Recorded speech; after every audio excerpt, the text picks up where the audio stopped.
선택 시리즈를 설교하기로 결정하면서 왜 이 타이밍에 하나님께서 이 선택이라는 주제를 떠오르게 하셨을까 깊이 묵상해봤습니다. 벌써 지금 10월 중순이잖아요. 올해도 2달 반밖에 안 남았습니다. 올해를 잘 마무리하고 또 다가오는 새해를 제대로 계획해서 이렇게 행동하려면 좋은 선택이 필수인 것 같습니다. 그래서 하나님께서 이 시리즈를 제 마음에 허락하셔서 우리 공동체에 나누게 하시는 것 같습니다. 여러분, 광고에도 그 문구가 등장했지만 삶은 선택의 연속입니다. 그래서 좋은 삶은 좋은 선택에서 오는 것입니다. 그래서 많이 들어보셨겠지만 저도 마냥 인용을 하기도 했고요. 장폴 사르트르라는 프랑스 작가가 이런 말을 했다 그러잖아요. 인생은 B와 D 사이의 C다. 인생은 탄생과 죽음 사이의 선택이라는 것입니다. 그걸로 인생이 결정된다는 거예요. 좋은 선택이 인생을 좋은 방향으로, 좋은 선택이 삶의 질을 여러분 좋게 하는 것입니다. 그래서 좋은 선택을 잘 하는 것이 굉장히 중요합니다. 여러분, 물론 중요하지 않은 선택들도 인생에는 있어요. 예를 들면 오늘 점심에는 뭘 먹을까? 이런 선택은 별로 중요하지 않습니다. 여러분, 이 고민을 제일 많이 하는 우리 교회 안에서의 집단이 어딘지 아세요? 교역자들입니다. 교역자들. 맨날 저희가 일주일이면 5끼를 같이 점심을 먹잖아요. 그러니까 이 점심 때마다 뭘 먹을지를 맨날 고민해요. 고민해도 별별 수가 없습니다. 근데 사실은 뭘 먹든지 간에 그 한 끼가 그렇게 중요하겠습니까? 왜 중요하지 않나요? 저녁도 먹을 거고요. 다음날 점심도 먹을 거니까 한 번 잘못 선택한다고 해서 인생이 달라질 것이 없습니다. 오늘 지금 다들 교회 와서 모여 계신데 이동 수단을 선택하셨을 거예요. 어떤 분들은 자가용을 타고 오셨을 거고, 어떤 분들은 버스를 타고 오셨을 거고, 어떤 분들은 걸어 오셨을 것입니다. 그러니까 이게 다 선택이지만 이 선택이 굳이 우리의 인생에 그렇게 중요한 선택은 아니죠. 그러나 인생에는 정말로 중요한 선택의 순간들이 찾아옵니다. 먼저 여러분, 신앙을 잘 선택하셔야 됩니다. 어떤 신앙을 선택할 것인가가 굉장히 중요해요. 이 종교 다원주의자들은 모든 종교는 결국 꼭대기에서 만난다. 그래서 산에 오르는 이론으로 종교를 설명하잖아요. A라는 등산 코스도 있고 B라는 등산 코스도 있고 C라는 코스도 있지만 결국 꼭대기에서 다 만나는 것처럼 예수님을 믿어도 꼭대기 구원에 이르고 불교를 믿어도 구원에 이르고 힌두교를 믿어도 이슬람교를 믿어도 다 구원에 이른다는 궤변을 늘어놓는 것입니다. 그러나 성경은 분명하게 말하죠. 사도행전 4장 12절 말씀 같이 읽겠습니다. 시작. 다른 이로서는 구원을 받을 수 없나니 천하 사람 중에 구원을 받을 만한 다른 이름을 우리에게 주신 일이 없음이라 하였더라. 할렐루야. 여러분, 예수 믿게 된 것을 기뻐하실 수 있기를 주님의 이름으로 축원드립니다. 구원받을 만한 다른 이름을 하나님께서 주신 일이 없기 때문입니다.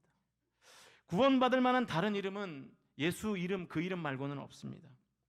여러분, 그래서요, 어떤 신앙을 선택하느냐가 중요하다는 거예요. 제가 분명히 말씀드리지만 다른 종교 믿어서는 천국 못 갑니다. 물론 저와 여러분 예수 믿게 된 것은 내가 하나님을 선택해서는 아니죠.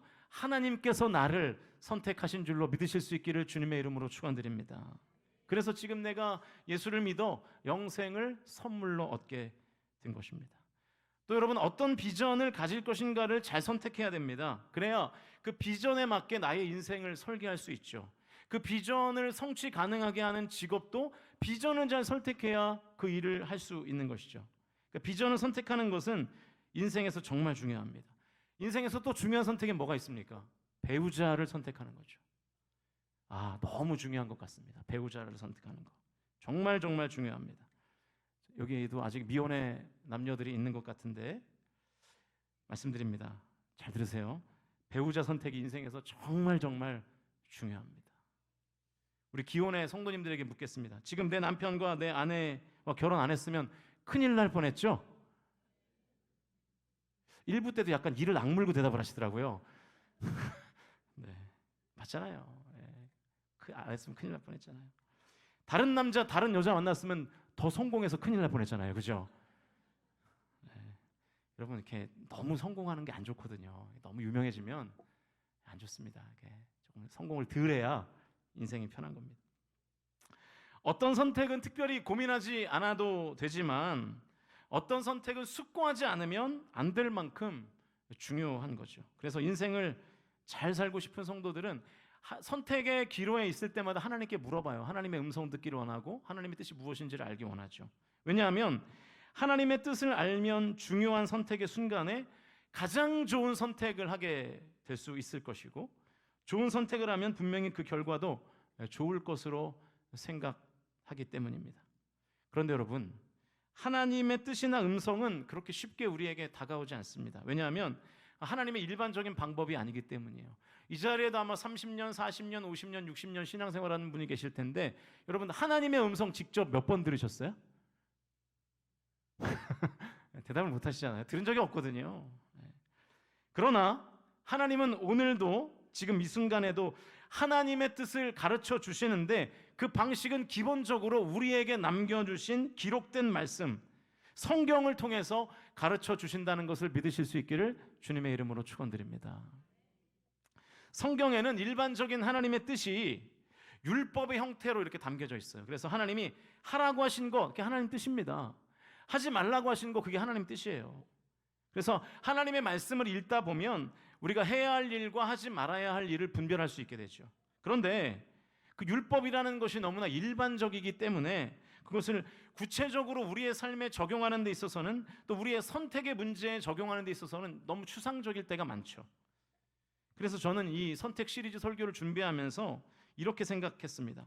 성경 속의 신앙의 인물들이 하나님의 뜻 안에서 어떻게 선택하는지를 읽어보면 우리의 삶에 하나님의 뜻을 적용하는 방법을 조금 더 구체적으로 우리가 파악할 수 있지 않을까. 그래서 이 선택 시리즈를 설교하는 동안 성경의 인물들이 어떤 선택을 했고 왜 그렇게 선택했는지를 분석해 보려고 합니다. 그래서 인생의 중요한 선택을 어떻게 해야 할 것인가에 대한 메시지를 찾아보는 거죠. 그래서 오늘은 굿초이스 첫 번째 시간인데요. 선택 나를 드러낸다라는 제목으로 말씀을 나누겠습니다. 오늘 우리가 살펴볼 성경의 인물은 믿음의 조상 아브라함입니다. 창세기 13장 7절 말씀, 오늘 본문은 아니지만 7절 말씀 같이 읽겠습니다. 시작. 그러므로 아브라함의 가축의 목자와 롯의 가축의 목자가 서로 다투고 또 가나안 사람과 브리스 사람도 그 땅에 거주하였는지라. 본문에 이제 아브라함이라는 인물이 나오죠. 나중에 이제 아브라함이 아브라함으로 이름이 바뀝니다. 아브라함과 그의 조카 롯의 갈등이 시작돼요. 왜 갈등이 일어났는지 하면 이 아브라함과 롯의 소유가 많아졌기 때문에 갈등이 일어났습니다. 여러분, 가정에도 왜 갈등이 있어요? 부모가 재산이 많으면 갈등이 생기는 거죠. 그들이 사는 땅이 아브라함과 롯이 키우던 이 짐승의 수를 감당할 수가 없었던 거예요. 그래서 이 목초지를 두고, 목초지가 한계가 있으니까 서로 내 이 짐승을 먹이려고 싸우는 거죠. 결국 이 일로 아브라함과 롯이 헤어질 결심을 하게 됩니다. 사실 아브라함에게 롯은요 거의 아들 같은 조카였고요, 롯에게 아브라함은 아버지 같은 큰아버지였습니다. 그런데 그들이 지금 이 목초지 때문에 헤어지는 거예요. 그리고 아브라함과 롯 둘 다 하나님에 대한 신앙이 있었습니다. 그 신앙 가지고 여기까지 온 거예요. 늘 함께 예배했고요, 같은 하나님의 약속과 비전을 따라 지금 이 자리까지, 이 가나안 땅까지 오게 된 것입니다. 그러나 이 상황에서 둘이 전혀 다른 선택을 해요. 전혀 다른 선택을 한 이후에 전혀 다른 인생이 그들의 삶 가운데 펼쳐집니다. 전혀 다른 길을 걷게 되고요, 전혀 다른 곳에 도착하게 됩니다. 우리가 오늘 본문의 사건을 자세히 살펴봐야 하는 이유가 바로 이제 여기에 있는 거죠. 여러분, 우리 중에도요 겉보기에는 신앙생활 잘하는 것 같고 그리고 경건한 것 같고 그렇게 보이는 성도들이 있습니다. 특별하게 중요한 선택을 하지 않아도 되는 상황에는 대부분의 성도들이 다 믿음이 좋은 것처럼 보여요. 그러나 어느 날 중요한 선택을 해야 될 때가 왔을 때에는 더는 나의 이 감춰뒀던 신앙의 밑바닥을 더 이상은 감출 수 없는 거죠. 그래서 자기를 드러내게 되어 있습니다. 내 중심이 그 선택을 하게 만드는 것이거든요. 그때 우리는 그 사람이 무엇을 가장 중요하게 생각하는지 알게 되고요, 그래서 그 사람이 어떤 사람인지를 알게 됩니다. 중요한 선택을 어떻게 하는지를 통해서 그가 가지고 있는 기준이 무엇인지가 드러나고 그 기준이 무엇이냐에 따라서 그의 정체성을 확인할 수 있는 것이죠. 그러니까 설교의 제목처럼 선택이 나를 드러내는 것입니다. 자, 그러면 오늘 아브라함의 선택과 롯의 선택이 그들의 어떤 모습을 드러내는지를 보자고요. 아브라함은 자신의 목자들과 조카 롯의 목자들이 싸우는 것을 볼 수가 없었어요. 그래서 롯을 불러다가 이렇게 말합니다. 13장 8절 말씀 같이 읽겠습니다. 시작. 아브라함이 롯에게 이르되 우리는 한 친족이라 나나 너나 내 목자나 네 목자나 서로 다투게 하지 말자. 그러니까 아브라함이 이렇게 말하는 거예요. 야, 우리 한 핏줄이니까 싸우지 말자.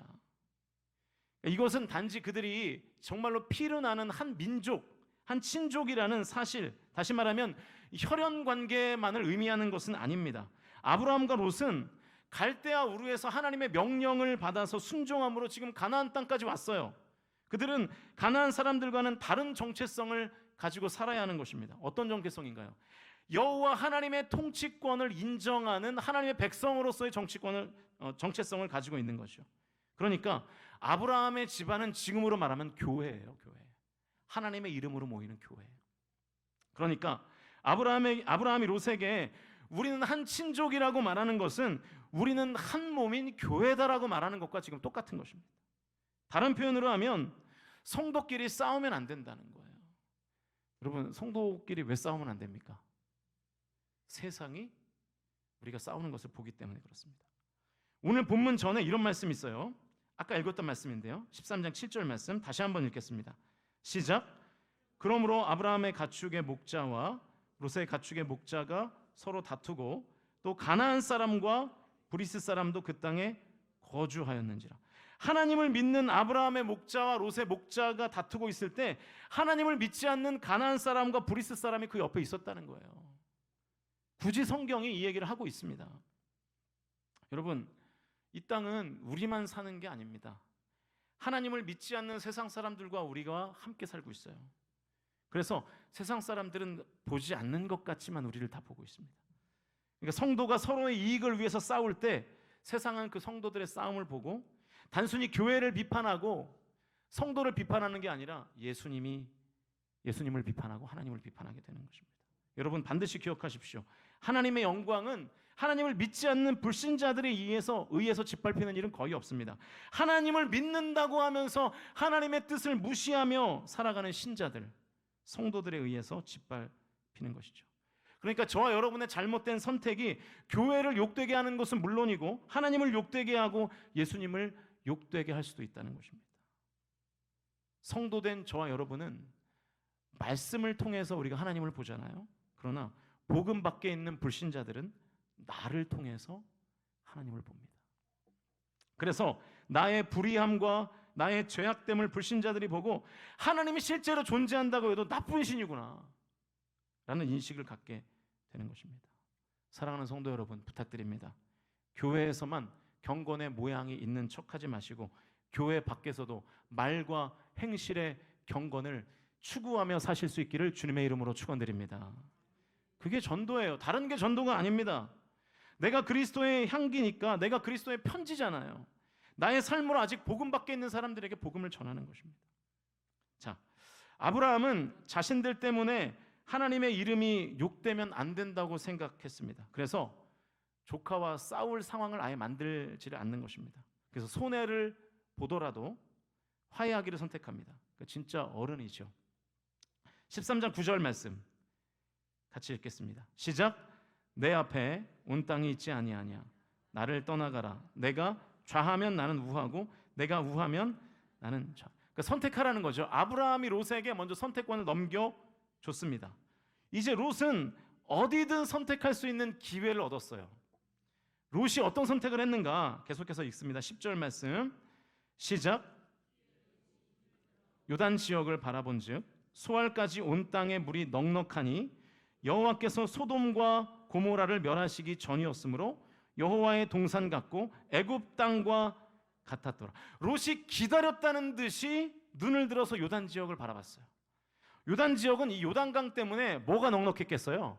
물이 넉넉한 거예요. 롯이 보기에는 이 요단 이 지역이 마치 여호와의 동산 같았습니다. 에덴 동산 같았다는 뜻이에요. 애굽 땅과 같았습니다. 번영한 그 애굽의 문화가 찬란하게 융성한 그 땅과 같았다는 뜻입니다. 이어서 11절 말씀 읽겠습니다. 시작. 그러므로 롯이 요단 온 지역을 택하고 동으로 옮기니 그들이 서로 떠난지라. 롯이 물이 넉넉한 요단 땅을 바라보고 즉시 마음을 정하고 떠나버렸어요. 롯이 요단 지역, 그러니까 소돔과 고모라를 선택한 것입니다. 롯이 땅을 선택하는 기준이 뭐였을까요, 여러분? 물의 넉넉함이었어요. 물의 넉넉함. 다시 말하면 눈에 보이는 이익이었습니다. 그는 자기에게 더 큰 이익이 되는 지역을 선택했고 그 땅을 찾아 떠났습니다. 여러분, 근데 오해하시면 안 되는 게요, 성도가 이익을 추구한다고 그게 죄가 아닙니다. 성도도 이익을 추구해야 됩니다. 부당이익을 추구하는 것이 문제지 정당한 이익을 추구하는 것이 왜 문제가 되겠습니까? 성도라고 해서 손가락 빨고 살 수는 없잖아요. 그러나 롯에게는 좀 아쉬운 점이 있죠. 그게 뭐냐면 찬물도 위아래가 있는 법인데, 그죠? 아무리 이 큰할아버지 아브라함이 먼저 선택하라고 했다고 또 홀랑 먼저 선택하는 거는 조금 이게, 그죠? 좀 예의가 아니죠. 아무튼 이 롯이 좀 싸가지가 없었다는 것은 조금 아쉽지만 아브라함이 롯에게 먼저 선택하라고 했잖아요. 그래서 롯이 선택을 한 거잖아요. 그러니까 롯이 이익을 선택했다는 것은 절차상으로는 별로 문제가 없었던 것으로 보여요. 그런데 결정적인 다른 문제가 있는데 그건 뒤에서 살펴보겠습니다. 이제 아브라함의 선택 14절입니다. 오늘 본문이죠. 같이 읽겠습니다. 시작. 롯이 아브라함을 떠난 후에 여호와께서 아브라함에게 이르시되 너는 눈을 들어 너 있는 곳에서 북쪽과 남쪽 그리고 동쪽과 서쪽을, 재미있는 사실은 하나님께서 아브라함에게 말씀하신 시점이 아주 절묘하다는 것입니다. 하나님이 여러분 언제 나타나셨어요? 롯이 떠난 후에 아브라함에게 나타나셨어요. 그러니까 이게 무슨 뜻이냐면 하나님께서 롯의 선택에 불만이 있으셨다는 뜻이에요. 이해가 되세요? 하나님이 롯의 선택에 불만이 있으니까 롯이 선택할 때는 안 나타나시다가 아브라함이 선택할 때가 되니까 나타나셨다는 것입니다. 하나님이 롯이 떠난 후에 아브라함에게 나타나셔서 사방을 바라보라고 말씀하신 후에 우리에게는 꿈에도 소원과 같은 이런 약속을 주십니다. 15절 말씀 같이 읽겠습니다. 시작. 보이는 땅을 내가 너와 내 자손에게 주리니 영원히 이르리라. 보이는 땅을 다 준답니다, 여러분. 야, 감동이 이것밖에 안 되나요? 야, 역시 울산이라 클래스가 다른 것 같습니다. 17절도 마저 읽겠습니다. 17절 시작. 너는 일어나 그 땅을 종과 행으로 두루 다녀보라. 내가 그것을 내게 주리라. 할렐루야. 선체로 보이는 땅만 주신다는 게 아니라 내가 걸어 다니면서 내 눈에 보이는 땅을 다 주신다는 거예요. 여러분, 대체 여러분 땅이 얼마나 많으시길래 이렇게 감동이 안 되십니까? 예. 땅 많으시면 좀 교회 헌물 좀 하세요. 제가 교회 발전시키는 일에 잘 쓸게요. 예. 만약에 저와 여러분이 하나님의 약속을 받았다면 우리는 분명히 이러한 조치를 취했을 거예요. 보여주세요. 그렇죠? 아무리 졸려도 잠 안 자고 눈에 성냥개비 꽂고 계속 걸어다니면서 땅을 바라봤겠죠. 어떻게 졸리다고 잡니까? 보기만 하면 내 땅인데. 무릎이 안 좋아서 우리 권사님들 중에 목사님 무릎이 안 좋아서 걷지를 못해요. 어떻게 안 걷겠습니까? 백화점에서 스케쳐스 하나 사 신고 미친 듯이 걸는 거죠. 무릎이 나갈지언정, 무릎으로 기울지언정, 그죠? 가는 거죠. 여러분, 아브라함이 약속을 듣고 얼마나 신났을까요? 하나님이 약속의 말씀을 들은 아브라함이 이제 반응하기 시작해요. 18절 말씀, 오늘 본문 마지막 절입니다. 같이 읽겠습니다. 시작. 이에 아브라함이 장막을 옮겨 헤브론에 있는 마므레 상수리 수풀에 이르러 거주하며 거기서 여호와를 위하여 제단을 쌓았다. 자, 보이는 모든 땅을 내가 너에게 다 주겠다. 네가 걷는 모든 땅을 다 주겠다. 하나님이 약속하셨는데 그 약속을 들은 아브라함의 반응이 뭐였냐면 어떤 땅을 선택했어요. 근데 그 땅 이름이 뭐예요? 헤브론이에요. 헤브론은 해발 927m 높이에 있는 가나안에서 가장 높은 지대에 있는 땅입니다. 그것은 농사하기도 어려운 땅이에요. 목축도 어렵습니다. 비옥한 땅이 아니라 척박한 땅이었어요. 그런데 아브라함이 굳이 그 땅을 선택해서 거기를 벗어나지 않고 거기서 20년 이상을 삽니다. 이상하지 않아요? 하나님이 걷는 땅, 보이는 모든 땅 다 주겠다 그러는데 아브라함은 그냥 한 곳에 정착해서, 그것도 비옥하지도 않은 척박한 땅에서 20년을 산 거예요. 그리고 아브라함이 헤브론에서 뭐 했어요, 여러분? 거기서 여호와를 위하여 뭘 쌓았어요? 제단을 쌓았대요. 예배 드렸어요. 여러분, 대체 이게 무슨 상황입니까? 세상에서 가장 넓고 좋은 땅을 선택할 기회가 있었습니다. 그런데 기껏 아브라함은 헤브론이라는 별로 쓸모없는 땅을 선택했습니다. 그가 거주하려고 장막을 친 그곳은 아무도 탐내지 않는 땅, 쓸모없이 버려진 산꼭대기였습니다. 아브라함이 왜 헤브론을 선택했을까요? 그 선택의 이유가 궁금하지 않습니까? 아브라함의 선택의 기준이 뭐였을까요? 여러분, 헤브론은 하늘과 맞닿아 있는 땅입니다. 가나안의 온 지역 중에 가장 하늘과 가까운 땅이에요. 가나안 지역에서 가장 높은 곳이기 때문에 당시 헤브론 지역에 사는 사람들은 대부분 이 헤브론을 신성시했습니다. 여러분도 그런 경험 있으시지 않습니까? 가끔 이렇게 비행기를 타고 해외 나갈 기회가 있을 때, 여러분 간절한 기도 제목이 있을 때, 비행기가 가장 높은 고도에 있을 때 여러분 뭐 하시죠?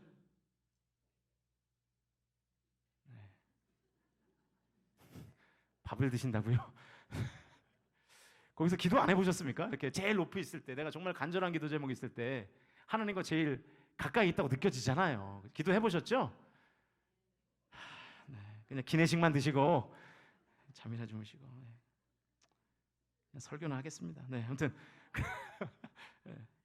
경제적 가치가 별로 없는 곳이었어요. 그러나 이 지역에서 이 신과 가장 가까운 땅이 헤브론이었습니다. 그리고 이 헤브론이라는 지명에는 연합, 동맹, 친교라는 뜻이 있어요. 연합, 동맹, 친교. 신과 가장 가까운 땅, 하나님과 인간이 가장 가까이에서 연합하고 동맹하고 친교할 수 있는 자리가 바로 헤브론이었습니다. 자, 여러분, 아브라함의 선택 기준이 뭡니까? 어떤 선택이 내가 더 하나님과 가까워질 수 있는가가 아브라함의 선택 기준이었어요. 여러분, 성도도 이익을 추구해야 합니다. 그러나 하나님과 멀어지게 만드는 이익에 대해서는 분별할 수 있으셔야죠. 그게 성도 아니겠습니까? 성도도 똑같이 하나님이 나랑 가까워지든 멀어지든 상관없이 모든 일들을 그냥 내 이익대로 움직인다, 성도라고 말할 수 있겠습니까? 롯의 선택이 딱 그랬던 거예요. 롯의 선택에는 물이 풍부하다는 분명한 이익이 있었어요. 그러나 롯이 선택한 그 도시의 상태는 이랬습니다. 창세기 13장 13절 말씀 읽겠습니다. 시작. 소돔 사람은 여호와 앞에 악하며 큰, 이게 롯이 선택한 땅에 대한 하나님의 평가였어요. 그 도시는 이익이 있는 땅이었습니다. 그러나 악한 죄인들이 있는 땅이었기 때문에 여호와 하나님으로부터 멀어질 수밖에 없는 땅이었던 거죠. 그래서 하나님이 롯의 선택을 싫어했던 것이고, 그래서 롯이 떠난 후에 하나님이 롯과 교제하기 싫다는 거예요. 롯이 떠난 후에 아브라함에게 나타나셔서 약속을 주신 것입니다. 사랑하는 성도 여러분,